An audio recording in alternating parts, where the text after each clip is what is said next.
और पश्चिम बंगाल में मतदान के दौरान हिंसा हुई है। तृणमूल कांग्रेस बीजेपी कार्यकर्ताओं के बीच झड़प हो गई है। जादवपुर में मतदान केंद्र के बाहर बमबाजी हुई है। टीएमसी समर्थकों पर लगा है बमबाजी का आरोप।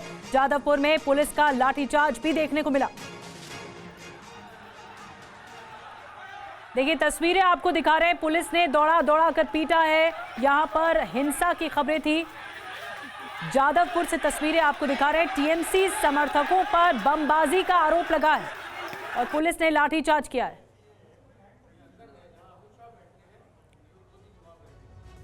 और वहीं पश्चिम बंगाल के दक्षिण 24 परगना में बूथ पर हंगामा हुआ है। बीजेपी का आरोप है कि भीड़ ने ईवीएम वीवीपैट पानी में फेंक दिया। पोलिंग एजेंट से मारपीट की जा रही है। बीजेपी का कहना है साउथ 24 परगना के कुलतली क्षेत्र में हंगामे की खबर है।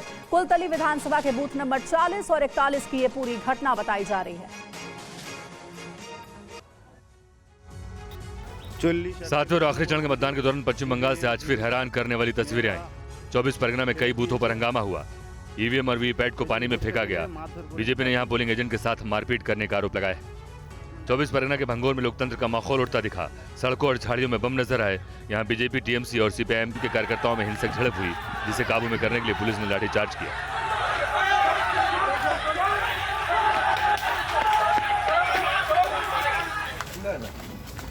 बूथ पर हंगामे की तस्वीर बशीरहाट में दिखी। यहां सीपीआईएम के बूथ एजेंट को मतदान केंद्र से बाहर निकाल दिया गया। ये तो है ही कि जो रूलिंग पार्टी है वो तो कोशिश करते ही है, क्योंकि रूलिंग पार्टी यहाँ जो स्टेट में है संविधान के रक्षक हैं, इसलिए वोटिंग के दिन वो संविधान रक्षा के नाम पे दूसरे एजेंट को बैठने नहीं देते हैं। कोलकाता दक्षिण के एक बूथ पर भी हंगामा नजर आया। बीजेपी उम्मीदवार देवाशीष चौधरी ने आरोप लगाया कि यहाँ टीएमसी के कार्यकर्ता लोगों को वोट देने से रोक रहे हैं। तो बशीरहाट की तस्वीरें आपको दिखाई। अब डायमंड हार्बर की तस्वीरें दिखाते हैं। मतदान केंद्र में यहां हंगामा हुआ है। डायमंड हार्बर के कृष्णामपुर में फर्जी पोलिंग को लेकर हंगामा हुआ। टीएमसी पर फर्जी वोटिंग का आरोप है। सीपीएम एजेंट ने फर्जी वोटर को बाहर निकाला।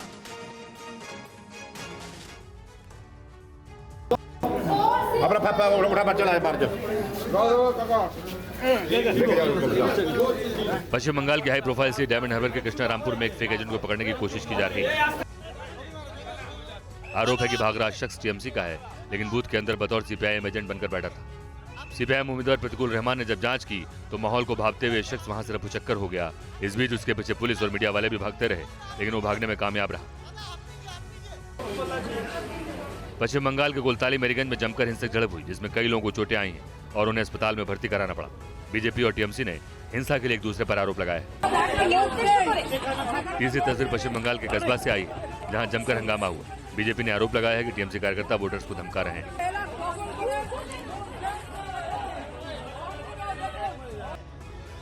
वहीं उत्तर लोकसभा सीट के एक पोलिंग बूथ पर भी जमकर हंगामा हुआ। बीजेपी का आरोप है कि बूथ पर फर्जी वोटिंग की जा रही थी।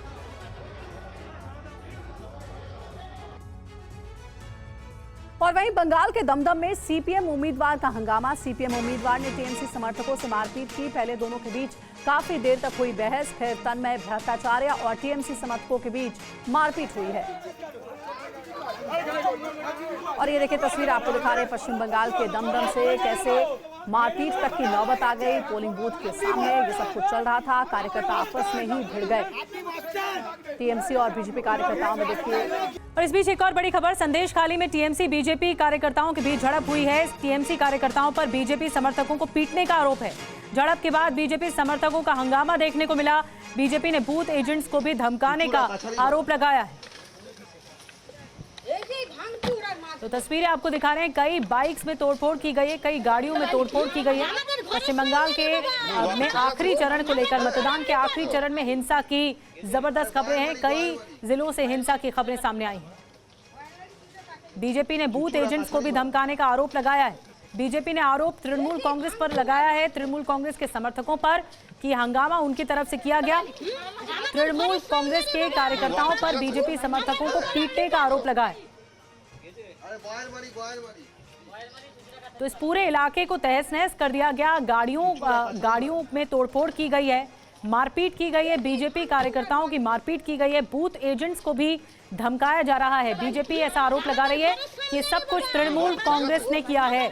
अभी इस वक्त क्या माहौल है संदेशखाली में? पहले ही संदेशखाली का मुद्दा सुलझा इन चुनावों में और उसके बाद अब हिंसा की खबरें हैं मतदान के दौरान भी। सौरभ दत्ता ज्यादा जानकारी दे रहे हैं। सौरभ, इस वक्त क्या माहौल बताया जा रहा है?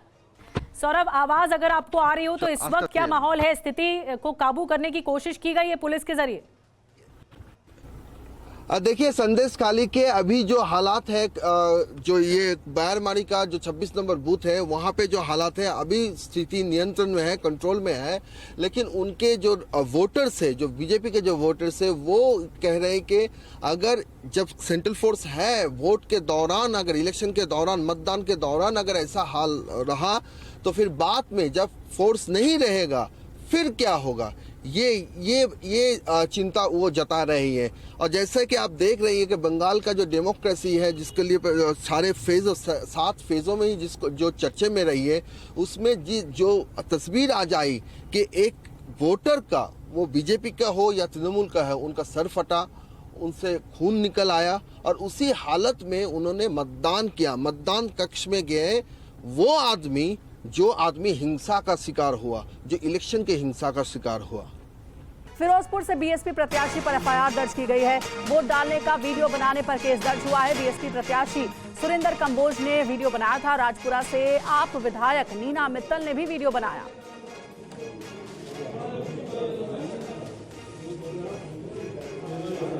और ये देखिए, ये वोटिंग के दौरान का वीडियो बनाया गया है जो कि पूरी तरीके से इलीगल है। वोट डालने का वीडियो बनाया गया है और इसी पर केस दर्ज किया गया है। बीएसपी प्रत्याशी सुरेंद्र कंबोज ने भी वीडियो बनाया था और वहीं राजपुरा से आम आदमी पार्टी के विधायक नीना मित्तल हैं, इन दोनों ने वीडियो बनाया था और अब केस दर्ज किया गया है। ज्यादा जानकारी के साथ हरपिंदर हमारे संवाददाता हमारे साथ जुड़ गया। हरपिंदर, दोनों के ऊपर केस भी दर्ज किया गया है वोटिंग के दौरान वीडियो बनाने का। क्या कार्रवाई हो सकती है, क्या जानकारी अभी तक?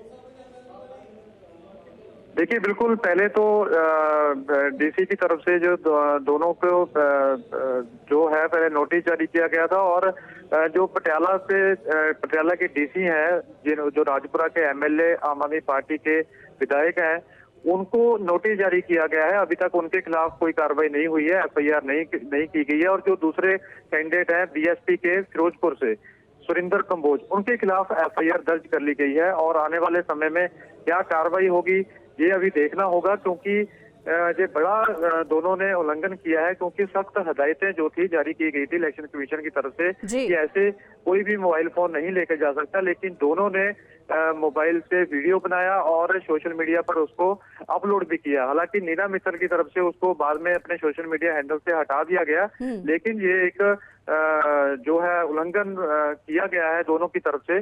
तो उम्मीद है कि कोई आने वाले समय में कि बड़ी कार्रवाई दोनों के खिलाफ हो सकती है। बिल्कुल, शुक्रिया आपका पूरी जानकारी देने के लिए। तो एफआईआर दर्ज कर लिया गया है और वोटिंग के दौरान वीडियो बनाने का केस दर्ज किया गया है।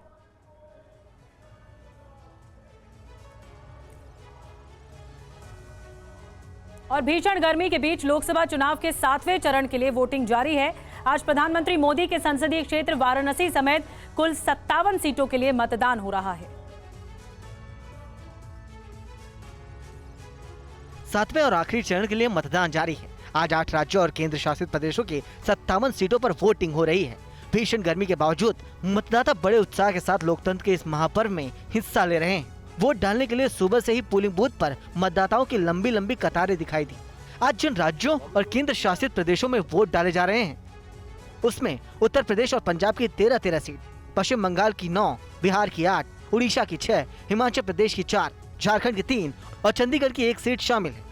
आज आखिरी चरण में जहां वोटिंग हो रही है उसमें सबसे ज्यादा हॉट सीट वाराणसी की है, जहां से प्रधानमंत्री नरेंद्र मोदी तीसरी बार चुनाव लड़ रहे हैं। हिमाचल के मंडी से बीजेपी की कंगना रनौत और कांग्रेस के विक्रमादित्य सिंह के बीच मुकाबला है। गोरखपुर से बीजेपी ने रवि किशन और एसपी ने काजल निषाद को चुनावी मैदान में उतारा है। हिमाचल के हमीरपुर से बीजेपी के अनुराग ठाकुर चुनाव लड़ रहे हैं। वहीं पश्चिम बंगाल के डायमंड हार्बर सीट से टीएमसी के अभिषेक बनर्जी और बीजेपी के अभिजीत दास के बीच मुकाबला है।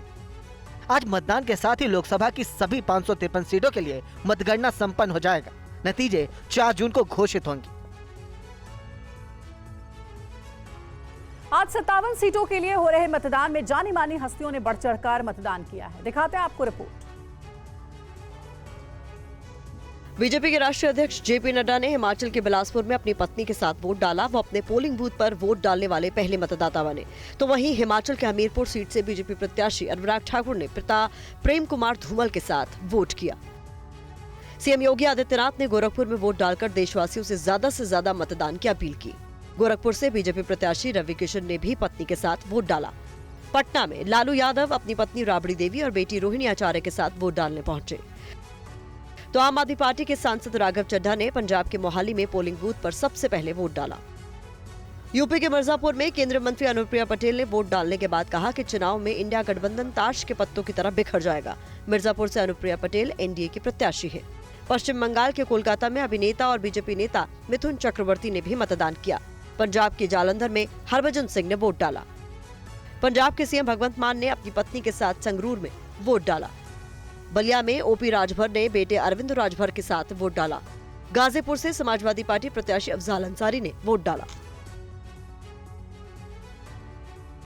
और लोकसभा चुनाव के 7वें और अंतिम चरण का मतदान जारी है। आज किन दिग्गजों की किस्मत दांव पर लगी है, देखिए इस रिपोर्ट में। आज वाराणसी सीट पर वोटिंग जारी है, जहां से प्रधानमंत्री मोदी लगातार तीसरी बार चुनाव लड़ रहे हैं। उनके सामने इंडिया गठबंधन ने अजय राय को चुनावी दंगल में उतारा है। निश्चित तौर से काशी के लोगों ने 10 साल देखा है प्रधानमंत्री जी को, अच्छा वोट दिया, जिताया, पर काशी के अंदर कोई विकास हुआ तो आप देख लीजिए। हिमाचल की मंडी में कंगना रनौत और विक्रमादित्य सिंह की प्रतिष्ठा दांव पर लगी है। मंडी से विक्रमादित्य की मां प्रतिभा सिंह मौजूदा सांसद हैं। वहीं हिमाचल के हमीरपुर सीट से केंद्रीय मंत्री अनुराग ठाकुर 5वीं बार चुनाव लड़ रहे हैं। कांग्रेस ने यहां से सतपाल रायजादा को मैदान में उतारा है। गोरखपुर सीट पर भी आज मतदान हो रहा है, जहां से बीजेपी ने रवि किशन को प्रत्याशी बनाया है। उन्हें समाजवादी पार्टी के प्रत्याशी काजल निषाद चुनौती दे रही है। आज जन्मदिन है तो जन्मदिन का तोहफा साइकिल वाला बटन दबाकर। बिहार की पाटलिपुत्र सीट से लालू की बेटी मीसा भारती चुनावी मैदान में है। उनका मुकाबला बीजेपी के रामकृपाल यादव से है।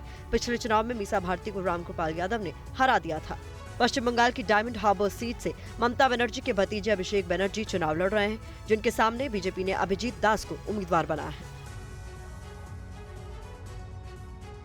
हिमाचल प्रदेश की मंडी लोकसभा सीट पर भी आज मतदान हो रहा है। यहां से बीजेपी उम्मीदवार कंगना रनौत और कांग्रेस उम्मीदवार विक्रमादित्य सिंह आमने सामने हैं। लोकसभा सीट पर बॉलीवुड अभिनेत्री और बीजेपी उम्मीदवार कंगना रनौत चुनाव मैदान में है, जहां उनका मुकाबला राज्य सरकार में मंत्री कांग्रेस नेता विक्रमादित्य सिंह से है। मंडी सीट से इस समय विक्रमादित्य सिंह की मां प्रतिभा सिंह सांसद है। आज वोटिंग से पहले कंगना रनौत और विक्रमादित्य सिंह ने पूजा अर्चना की और फिर मतदान किया। जिन क्षेत्रों में आज जो है वोटिंग हो रही है, इस जो हमारा सबसे बड़ा संवैधानिक अधिकार है, इस लोकतंत्र के महापर्व में जो है वो बढ़ चढ़ के हिस्सा लें। और आज ऐसा लगता है जैसे कोई उत्सव है। हमारे सरका घाट में तो लग रहा है जैसे कोई उत्सव है। इस लोकतंत्र के महापर्व में जो है हिस्सा लें और हमें जो लोकतंत्र का जो वरदान है, न जाने कितने लोगों का खून बहा ताकि हमें ये वोट करने का जो है अधिकार मिले, तो इस अधिकार का फायदा उठाएं। हिमाचल प्रदेश में आज मंडी, हमीरपुर, कांगड़ा और शिमला लोकसभा सीट के लिए मतदान हो रहा है। लोकसभा चुनाव के साथ ही हिमाचल प्रदेश में 6 विधानसभा सीटों पर उपचुनाव भी हो रहा है। और इस बीच हिमाचल प्रदेश के बिलासपुर में मतदान के बाद बीजेपी अध्यक्ष जेपी नड्डा ने अपने गांव के लोगों से भी मुलाकात की है। वो परिवार के साथ एक चाय की दुकान पर चाय पीते नजर आए।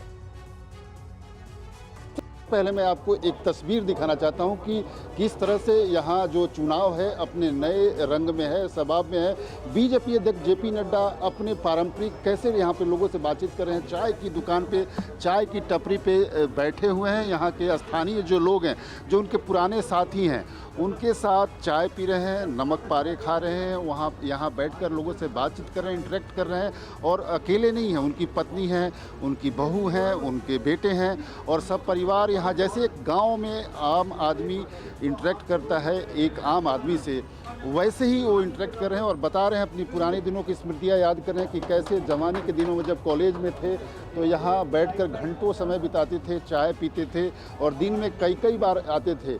लेकिन आज जो है समय व्यस्तता की वजह से भले ही न आते हों, लेकिन उनकी स्मृतियाँ उनके जेहन में आज भी तरोताज़ा है। यूपी के गोरखपुर से बीजेपी के प्रत्याशी रवि किशन ने कहा है कि जनता एक बार फिर उन्हें पीएम मोदी के नाम पर वोट देकर जिताएगी। एक बात बताएं कि इस बार कोई मामला लीगल तो नहीं है?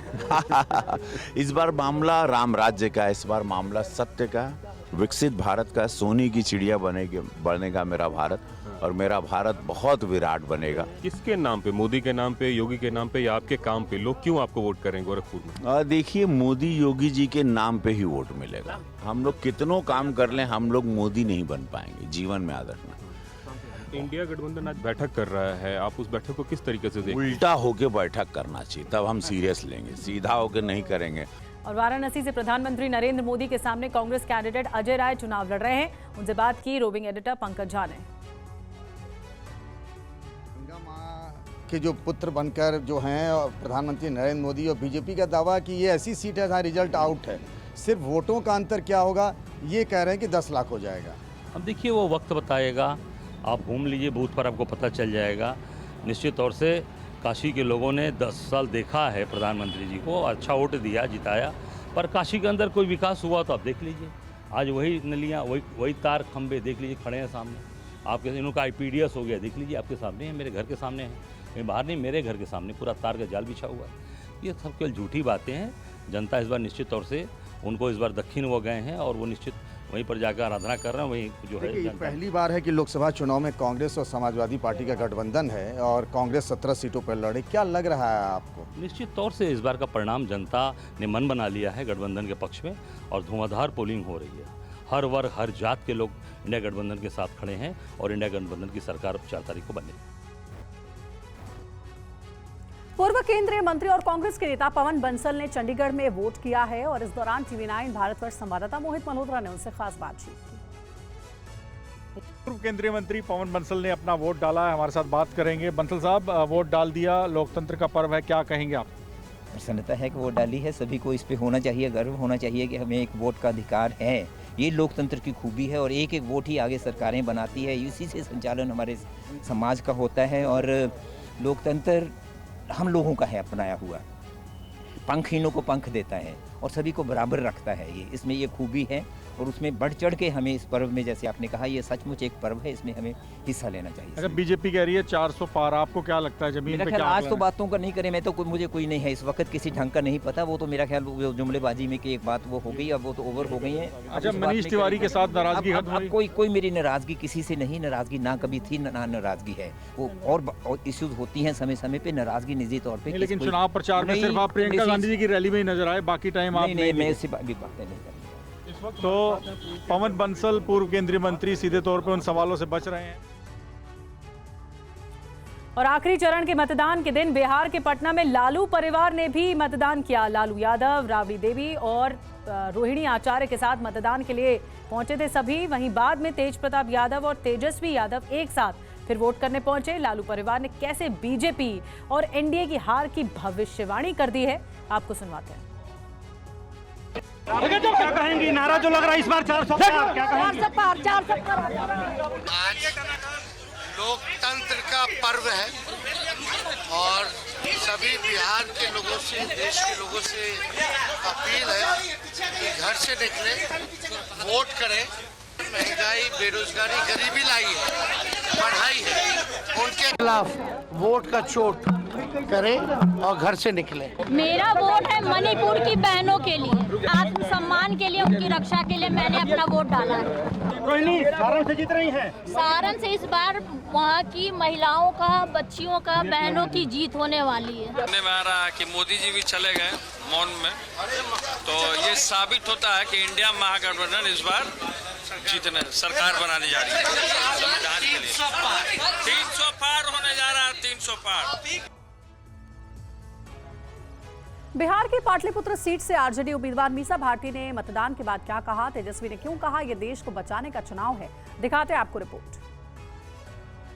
गठबंधन के प्रति जनता में काफी उत्साह है क्योंकि ये उनके जनता के मुद्दों का चुनाव है और इंडिया गठबंधन जनता के मुद्दों को लेकर के चुनाव के बीच है। हम उनकी बात कर रहे हैं, लेकिन देश के प्रधानमंत्री जी तो क्या बात कर रहे हैं ये जनता बहुत अच्छे से समझ रही है। और इस बार जीत पाटलिपुत्र क्षेत्र की जनता की जीत होगी, मीसा भारती की जीत नहीं।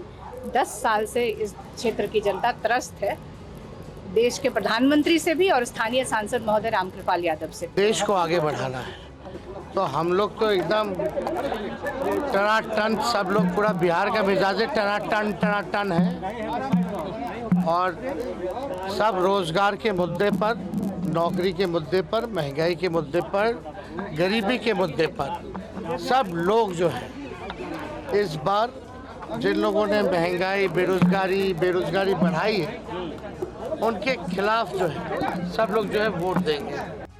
TV9 भारतवर्ष पर आज शाम हम आपके लिए लेकर आ रहे हैं एग्जिट पोल। इस बीच कांग्रेस ने एग्जिट पोल डिबेट का बहिष्कार किया है।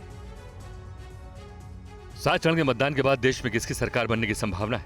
क्या केंद्र में तीसरी बार बन रही है मोदी सरकार या इंडिया गठबंधन को मिलेगी कमान?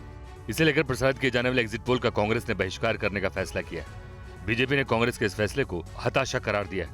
आने वाले एग्जिट पोल में इनकी प्रचंड हार होने वाली है और किस मुंह से वो मीडिया को फेस करें, इसलिए एग्जिट पोल की पूरी एक्सरसाइज को ही नकार रहे हैं। ये वो लोग हैं जो नाच ना आवे आंगन टेढ़, a bad craftsman always blames his tools. तो ये ऐसे कारीगर हैं जो अपने औजार को ही गाली देते रहेंगे, किसी और को गाली देते रहेंगे, इनको अपने ऊपर विश्वास है नहीं। आखिरी चरण के मतदान के बाद TV9 भारतवर्ष आज शाम आपके लिए ला रहा है सबसे सटीक और सबसे बड़ा एग्जिट पोल। आज शाम 5 बजे से शुरू हो रहे खास कार्यक्रम के दौरान हम आपको दिखाएंगे 1 करोड़ सैंपल वाला एग्जिट पोल।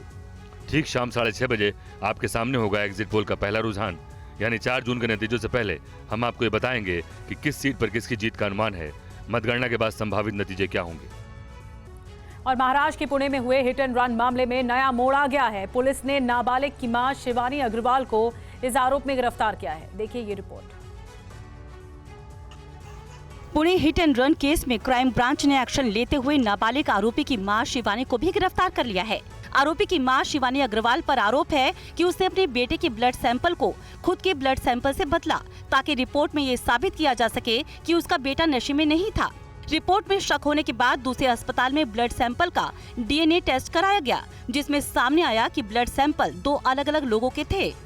अभी तक की जांच में पता चला है कि ब्लड सैंपल लेने के समय शिवानी अग्रवाल के साथ 2 और लोग थे, जिनकी छानबीन की जा रही है। I want to request media that videos which have been circulated are not of my son. They are all fake videos. My son is in the detention center. Please, I request police commissioner to please protect him. आरोपी का blood sample बदलने के आरोप में ससुना अस्पताल के doctor Ajay Tawde और चिकित्सा अधिकारी डॉक्टर श्रीहरि हलनोर को पहले ही गिरफ्तार किया जा चुका है। पुलिस इस मामले में कई और गिरफ्तारियां भी कर चुकी है। नाबालिग आरोपी को शराब परोसने के आरोप में बार के कर्मचारी, प्रबंधक और मालिक के खिलाफ भी एक्शन लिया जा चुका है।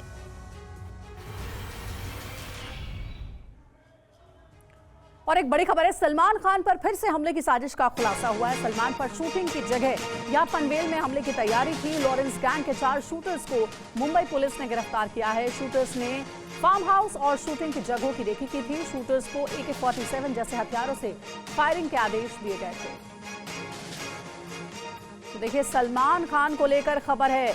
एक बार फिर से सलमान खान पर गोलीबारी की प्लानिंग थी। शूटर्स ने फार्म हाउस और शूटिंग की जगहों की रेकी बाकायदा कर ली थी। शूटर्स को AK-47 जैसे हथियारों से फायरिंग के आदेश दिए गए थे।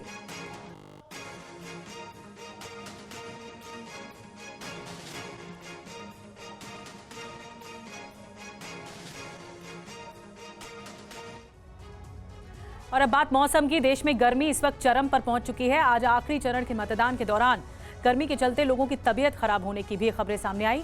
60 सेकंड में देखिए ये पूरी खबर।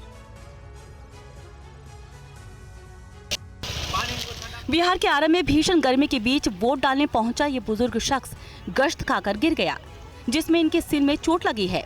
ये लाइन में खड़े होकर वोट डालने के लिए अपनी बारी का इंतजार कर रहे थे।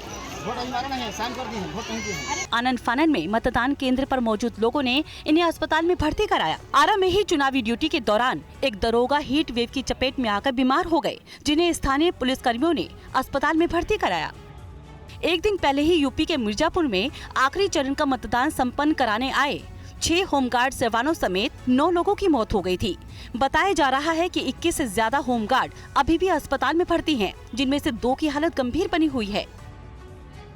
वहीं ओडिशा के झारसुगुड़ा में पिछले 3 दिनों में 10 लोगों की हीट स्ट्रोक से मौत की खबर है। मरने वालों में 7 ट्रक ड्राइवर हैं। ओडिशा पुलिस ने जनता से अपील की है कि बेहद जरूरी होने पर ही घर से बाहर निकले। सभी को कहा गया है कि 11 से 3 के बीच में कोई एक्टिविटीज न रहे। हमने एडवाइजरीज भी ऑलरेडी जारी करी थी। भीषण गर्मी के बीच बीएसएफ की महिला जवान मुस्तैदी से सरहद की सुरक्षा में तैनात है। देखिए टीवी9 संवाददाता अंकित भट्ट की ग्राउंड रिपोर्ट।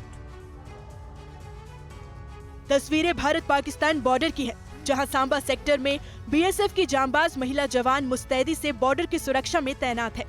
जम्मू कश्मीर में पारा 44 डिग्री के पार पहुंच चुका है, लेकिन इस चिलचिलाती गर्मी में भी महिला जवान पूरी मुस्तैदी से अपनी बॉर्डर की निगरानी कर रही है। ये इलाका बेहद संवेदनशील है, जहां से पाकिस्तान ड्रोन के जरिए अपनी नापाक साजिशों को अंजाम देता रहा।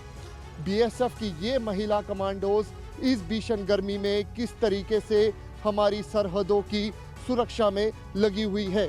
तस्वीरों में आप देख सकते हैं अतिया आधुनिक हथियार और अतिया आधुनिक उपकरण ये महिला कमांडोज लिए किस तरीके से हमारी सीमाओं की सुरक्षा में लगी हुई है। तस्वीरों में आप देख सकते हैं कि किस तरीके से भीषण गर्मी पड़ रही है।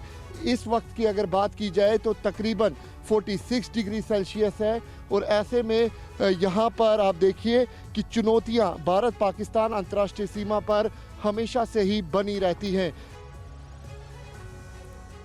और राजस्थान के 20 शहरों में पिछले 15 दिनों से पारा 47 डिग्री के आसपास बना हुआ है। राजस्थान में अब तक भीषण गर्मी से 9 लोगों की जान जा चुकी है। राजस्थान में हीट स्ट्रोक से मरने वालों का आंकड़ा तेजी से बढ़ रहा है। मार्च महीने से अब तक हीट स्ट्रोक के करीब 5000 मरीज अस्पताल में पहुंच चुके हैं। बीकानेर वासियों का कहना है कि उन्होंने अपने जीवन में इतनी भीषण गर्मी इससे पहले कभी नहीं देखी। हमारे अपने जीवन में इतनी गर्मी हमने नहीं देखी जितनी इस बार पड़ रही है। कहने को तो 50 डिग्री के आसपास टेम्परेचर है, लेकिन ये टेम्परेचर 50 प्लस है। ये गर्मी हम तो सहन कर पा रहे हैं, लेकिन आने वाली पीढ़ियां इस गर्मी में आगे सर्वाइव नहीं करेगी। उदयपुर में भी गर्मी से लोग बेहाल हैं। इस गर्मी में खुले आसमान के नीचे सामान बेचना कितना मुश्किल हो रहा है, इन्हीं की जुबानी सुनिए। हर साल की तरह इस बार जो पर्दे लगाते हैं कपड़े के, लेकिन वो कपड़े के पर्दे फट गए इस गर्मी से। अजमेर में पारा 46 डिग्री के पार पहुंचने पर हीट स्ट्रोक के मरीजों की संख्या तेजी से बढ़ी है, जिसके चलते राजस्थान के विधानसभा अध्यक्ष वासुदेव देवनानी ने अजमेर के सबसे बड़े JLN अस्पताल का निरीक्षण किया। यहाँ के सुप्रेंट और उनकी पूरी टीम इस ओर पूरा ध्यान देकर के यहाँ आने वाले हर पेशेंट को अच्छा ट्रीटमेंट मिले। सरकार का भी ये सोच है और अजमेर के प्रतिनिधि होने के नाते मेरा भी ये है। भीषण गर्मी के बीच राजस्थान के कई इलाकों में पानी की कमी से लोग परेशान हैं। जनता ने सरकार से मदद की गुहार लगाई है। तस्वीरें राजस्थान की राजधानी जयपुर की है, जहां भीषण गर्मी के बीच लोग पानी के लिए तरस रहे हैं। कई इलाकों में पाइपलाइन होने के बावजूद पानी की सप्लाई शुरू नहीं हो सकी और लोग पानी के लिए इन टैंकरों पर निर्भर हैं, लेकिन अब उन्हें टैंकरों के जरिए भी समय से पानी नहीं मिल पा रहा है। पानी बिल्कुल नहीं है, ये मानो प्यासे मर रहे। गली में घर है हमारा, बिल्कुल पानी नहीं है हमारा। बहुत परेशानी, बिजली पानी दोनों परेशानी है हमारे तो बहुत ज्यादा। तो पानी की भी इतनी किल्लत है कि बस पूछो मत, हम बहुत परेशान हो चुके पानी के लिए। तो 4 दिन से चक्कर खा रहे हैं वहाँ पर, टैंकर टैंकर टैंकर। फिर भी कल आया है, जो भी आधा किसी के ऐसे डाल रहे हैं। राजस्थान के पाली के भी हालात जयपुर जैसे ही। पाली में भी पानी की पाइपलाइन तो है, लेकिन पानी की सप्लाई शुरू नहीं हुई। लोगों की शिकायत है कि उन्हें कई दिनों बाद टैंकरों से पानी मिल पा रहा है। कुओं का वाटर लेवल नीचे जाने से भी दिक्कतें और बढ़ गई हैं।